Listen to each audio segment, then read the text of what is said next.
Praise the lord. ఈ రోజు దేవుని వాక్యము అపోస్తుల కార్యములు 1వ అధ్యాయము 5వ వచనం.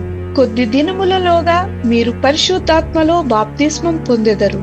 పరిశుద్ధాత్మ బాప్తిస్మము ప్రభువైన యేసుక్రీస్తు వారు పునరుద్ధానుడై ఇంకను పరలోకమునకు ఆరోహణము కాకమునుపు తన శిష్యులకు తండ్రి యొక్క వాగ్దానమును గుర్తు చేస్తున్నారు.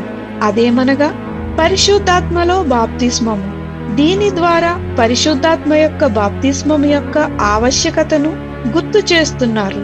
మీరు యెరూషలేమును విడిచి వెళ్ళక తండ్రి యొక్క వాగ్దానం కొరకు కనిపెట్టుమని చెప్పెను. ఏలయనగా పరిశుద్ధాత్మను పొందుకున్నప్పుడు మనము సాక్ష్యం ఇచ్చుటకు, ప్రకటించుటకు, యేసు వలె జీవించుటకు సహాయపడుతుంది. ప్రార్థన. ప్రభువైన యేసు, నీ కొరకు నమ్మకమైన సాక్షులుగా మేము ఉండుటకు నీ ఆత్మాభిషేకము మాకు దయచేయమని యేసు నామమున అడుగుచున్నాం తండ్రి. ఆమేన్.